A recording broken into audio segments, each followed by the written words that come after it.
morning, and welcome to Wednesdays with Darren and Cindy, where we bring you real conversation about things that affect our lives and the community. My name is Cindy Ward, And my name is Darren Powell. and we are going to be your host for our podcast. Marriage in the military can be tough at times, and the polarity between work and family life can make it easy for those in uniform to lose sight of what really matters. The military gives soldiers tangible feedback on their performance, awards, promotions, evaluation reports. Family life is much different. You don't get Father of the Year trophies, marriage evaluation reports, or challenge coins from in-laws. As a result, sometimes climbing the professional pyramid seems more appealing than nurturing the homestead. That is so true. So, today's podcast, we want to talk about the challenges of balancing that army life and that family life and how you're going to excel in both. So, today we have with us Chaplain Pierre, and he's going to introduce himself. So, let's start off and let's get busy with our podcast. Sir, can you tell us a little bit about yourself and your family? So I'm Chaplain Pierre, the garrison chaplain here at Camp Zama. I grew up in Port-au-Prince, Haiti, and my family migrated to the United States back in the mid 70s, partially. The rest of us came in a little bit later in 1986. We boarded a 757, flew to JFK, and the rest is history. So I graduated from high school in Queens and went to the City University of New York, the city university system where Colin Powell graduated from. Former Secretary of State Colin Powell very well. So from there, I went to seminary when I responded to the call to go and learn how to become a minister. I was studying architecture at the City University of New York, but God had other plans. So met my wife there, and we got married. We have 3 children. Nice. Abigail, who is 20, who's now at Seton Hall University in New Jersey. Naomi is 18, and she's at Liberty University in Lynchburg, Virginia. And we have Priscilla, who's 16. She's here with us at Camp Zama. She's a junior. So that's the Pierre household. Helen and I have been married for 22 years, coming up here in May. So we're excited. Awesome. Work-life balance is a coined phrase in today's society. Could you try and give us the military translation of this concept in the polarizing work and family? Or how you prioritize that work and that family. Yeah, I will answer this question in the context of time management, right? John Maxwell, you know him pretty well. He's written a lot of books. He's a premier leader on leadership. And he wrote the book, Today Matters. And he said, and I quote, "A supported family is a treasure chest for your most important relationships," end of quote. And I thought that was fascinating. Yes, that's good. So yeah, when Mother Teresa, after she won the Nobel Peace Prize, was asked the question, what can we do to promote world peace? And she answered in just a few words, go home and love your family. That's wise. And I thought that was wow. So treat your family like treasure as they are to us. So some 10 years ago, I started seeing a common trend in the '06 chaplains that I observed, and they were having a tough time with raising their children, and the children became prodigals. And I started to re-examining my own idea of success as a chaplain. To me, success means to love my family and to treat them with a sense of honor and respect that I cherish the most. I'm successful in my career because of my family. At the end of my military career, I am a success if I have my family with me, and we love each other, and we are together. That's awesome.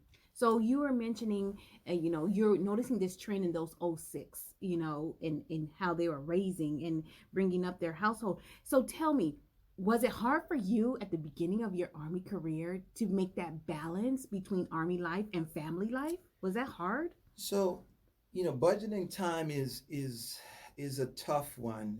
It was a tough one at the beginning because, Mm, when you look at it, the O6s, they spend a lot of time in order to be, who they are, mhm. and there's a lot of sacrifice. And time is our best resource, and Mm, it's one of those that it's a commodity that you cannot buy. that's true.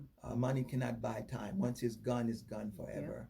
And that's so so true. that's why we have to have a plan how to manage our time. Mm-hmm. So it was hard. I spent 6 days a week working, and on the seventh, I'll write my sermons. So yes, I have many years spent violating one of God's commandments, right? Mm-hmm. Of resting, and I find a balance a little bit. I balance things a little bit better now. But Mm-hmm. thank God, I have a very devoted wife to our children, Mm-hmm.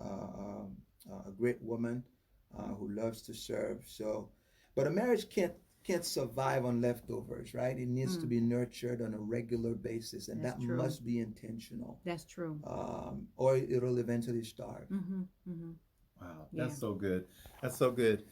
I think the next question, man, this is what I'm really looking forward to because it says, what's the best relationship advice you've ever received in your military career?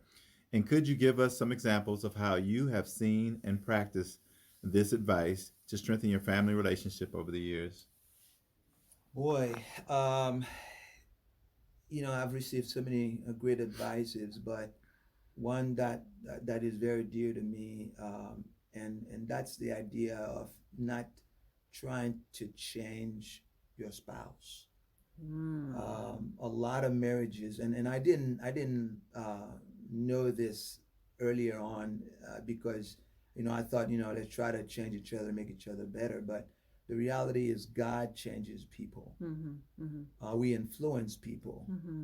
but God is the agent of change. Mm-hmm. And so we must be, keenly aware of that in relationships, or else we'll spend a lot of time being frustrated. Mm-hmm. So I saw this trend in my, many years of doing marital counseling that, people would pay, millions of dollars to try to change their spouse. If they Mm-hmm. could, if I had one pill and I could tell them, take this, right? Mm-hmm. And they'll give me $1 million or more, just so that the spouse, can be changed. Well, it doesn't work that way. No, We can't change people that way. it's true.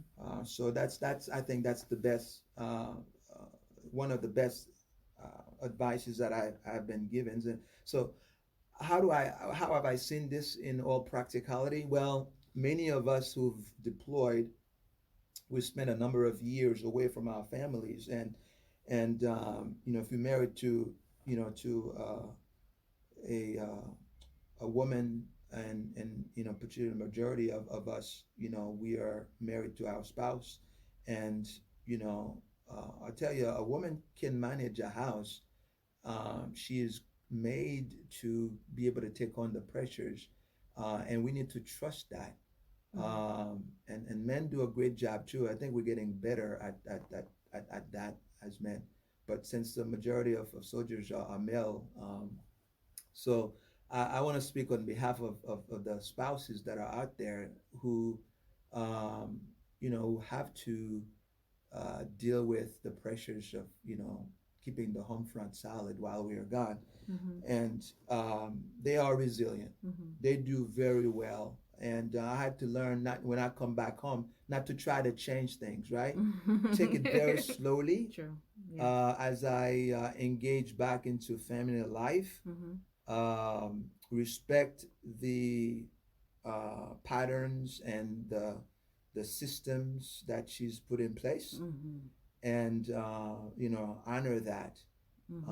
or else she'll feel that she's not trusted, she's belittled, and I think that has helped me along the way. So I think that's a great advice to folks who are learning first, how to manage this great adventure of marriage. That's awesome. That's awesome. And I know you were just talking about speaking, from the viewpoint of you being, the soldier. And, when you're down there downrange and not coming back and just, trampling over everything. So tell me, how have those Army Corps values helped you to become a better dad and a better husband? Because you're talking from this soldier point of view. So tell me about those Army Corps values. How have they helped you? So, I look at what we do in the career of combat arms, the profession of combat arms. We sacrifice a lot, right? And I look at the word sacrifice. If I were to to look at the core values, they all center around this one word, sacrifice, right? Selfless service, honor, integrity, and so forth. So as a husband, I believe keeping our promises to our children and to our spouse, that's non-negotiable. We have to do that. We have to set the right examples. And I'd rather keep my family, family is trust than anybody else on earth, because at the end of the day, I'll put off this uniform and but my family, I can't put them off. I have to have them for life, right? That's keep my family true. for life. That's true. So these core values have helped you to pretty much stay family first. Right. Yeah. Awesome. Stay engaged in what's important, right? Because those values they help us to engage in what's important, and these are what's most important. That's so true. That's so true. Good. Well, what are some of the biggest stressors you would say you had as a family man and a soldier? Wow. That's a good one. I think modeling the right attitude, modeling the right father figure and husband. I tell you, that's probably the most important and probably most stressful. I can deal with the stress, at work, right? But when I'm, when work provides a lot of stress, and I have to take control of myself before I come home and not bringing, the stress, those, stressful moments home, and because that will impact my children, and my wife. True. And I think that's a big stressor, to know how to live the balanced life, where I manage home separately from how I manage work, in essence that I compartmentalize, work, and I was talking to one of our chaplains, Chaplain Johnston, yesterday at church, and I mentioned to him how I miss living of post, because when you have to travel, you have that time period as a buffer that separates the stress from work and that which you deal with when you get home, and that time of traveling just clears your mind, and I miss that. And so I have to find a different way, to de-stress before I get home. So. That's good. But and I want to agree with you on that decompression time, because I live off base, and so I do have that decompression time, to where that good solid 7-8 minutes where I'm driving, but it's a really good 7-8 minutes for me to just breathe and let everything from work go, and therefore when I get inside the house, it's not on me anymore. I had left it behind. And it's funny what you said. My dad, he's retired military, and so I'm number 10 of 12 kids. And so my dad led an army at home, and he was like, boom, boom, everything was, this. Right. And so I laugh because when we got to the house, we had GI parties in our house. Because my dad was like, oh, no, you're going to clean up, and we're going to do it just like this and this. And so my mom one day, I remember her saying, we are not your soldiers. And, and so he had to get to the realization of, I can't bring this home, and I cannot treat my kids the way Yeah. I treat my soldiers. So that's a very good point that you make, and I'm glad that you said that. You know, one of the things I did when I was active duty is when I came home, and it was kind of the same along the same lines. Is I took off my blouse as soon as I came in the door, and that was like a symbolic of me. I'm taking off the day, and I'm putting on my family hat. Yeah. So it was kind of one of those things where that was kind of my thing. You know, my ride home was good. Mm-hmm. You know, I would have time to meditate and kind of get my mind right and just kind of take that deep breath. But I would always take that deep breath consciously, and I learned this over the years. And I would take off my blouse, and that blouse was symbolic of me saying I'm taking off the day, and now I'm going to get focused on what I need to be focused on here, and not bring my work home with me. Right. And get, you know, that at that point I had a time to focus. Also, I needed a couple of minutes to kind of just unwind from my day before I had to engage the family. So that was kind of one of those agreed upon things that they give me 30 minutes before I have to become super dad or take this or listen to the day. Right. You know, it was kind of one of those things. It was my advice. But another question is if you have a young soldier that's feeling overwhelmed, kind of ready to give up on their family, and in your profession, I'm sure you've talked to that soldier a lot of times.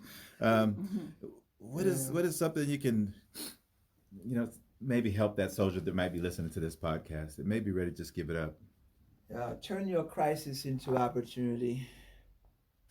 Every crisis is an opportunity for growth, and we should never waste a crisis, because you know God intends for us to grow, and you know that's why I don't give up on people. As a counselor, I value the fact that people are resilient, and I know that they can. So I would say turn this crisis into an opportunity.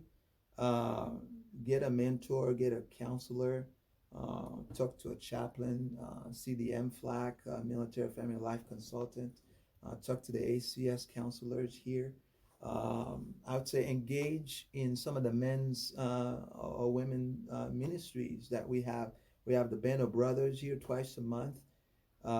You could contact me. I'm part of that team. We can get you squared away. We have the Protestant women of the chapel, the Catholic women of the chapel.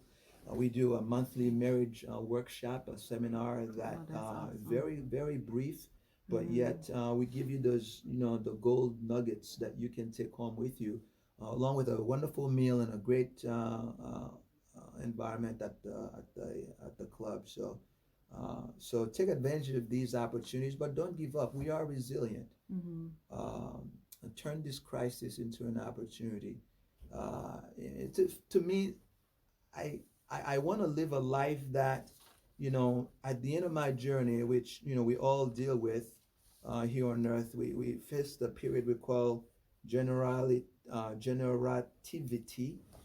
Generativity is a period where we examine, you know, our lives, you know, what we have, whom we have impacted, what we've done to change our communities, whether we've met our objectives for living. Having lived this life, did we leave our communities in a better hand, a better place? And did we help our children to reach their potentials? These are the great questions, right? As we think of a legacy, to live, to love, to laugh, to live, you know, to leave a legacy, and I think if we did do that, we would be, you know, immortals here on earth, because someone who has gleaned from the wisdom that we've left behind would continue that legacy of honor, integrity, selfless service, and so forth. Yeah, that's powerful. Can we shift gears real quick and put it on you, Cindy? Don't want to put you on the spot, but definitely. Can you talk to this in the angle from the military spouse? Knowing you've been a military spouse, a dependent child, you've been around this military thing your whole life. Can you speak to this from a spouse's perspective?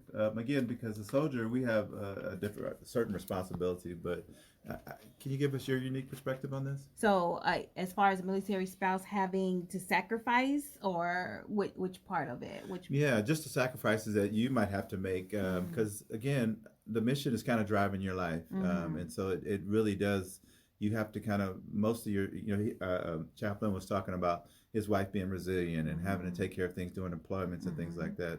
But what's your perspective on balancing Army life and family life, and what would you like from, so let's just say as a spouse, what are the things that you needed to be the best partner?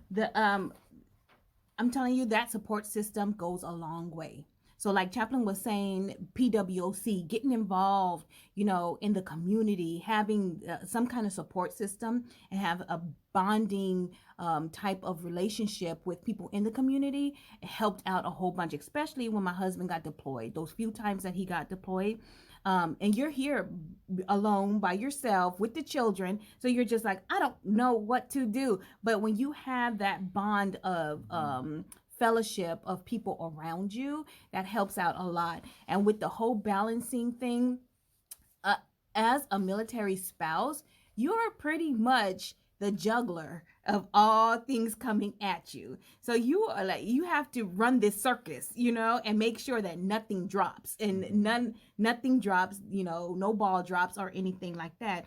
There is a sacrifice. Every time your husband leaves, you have to stop your job, and you have to find employment somewhere else. However, as a military spouse, you come to learn that you're around so many different people. You learn so many different cultures, and you're able to just blend in, and you become a chameleon. And you don't even know it, because you have so many different aspects around you that you have learned over time, that you are that resilient person. And you're just like, wow, I didn't even know I had that in me to be like that. But it makes you a better person in the end. And so like I tell everybody, a military spouse is a great wealth of knowledge and a source of to give that information that you need. They can give you so much, and you didn't even know that they had inside of them, because they've been around and they know and they've lived through it. So experience is the best teacher. Well, that's so good. That's so good. Chaplain, do you have anything you want to add to that? I know you speaking from the spouse's perspective as we close. No, I think Cindy hit it pretty well. I want to say, there are tools out there for anybody that's in need. So as a matter of fact, talking about tools, I have some books here I want to give. These were just given to us this morning. I want to give those to some folks who would like to improve on their marital relationships. And it's by one of the most premier, I guess the premier marriage counselor in the United States, undoubtedly around the world, John Gottman. He wrote the 7 Principles for Making Marriage Work. And I have 2 copies of those, and I want to give those out for free. Awesome. Well, Camp Zama, that's Wednesdays with Darren and Cindy. And we had as our guest here today, Chaplain Pierre. And we just want to say thank you for listening. We do have 2 copies of the 7 Principles for Making Marriage Work by John N. Gottman. If you would like a copy, just put it in the comment section, so therefore we can make sure that we get it to you. And thank you for listening to our 100% Real Life Topics, and we will see you next week. Bye-bye now.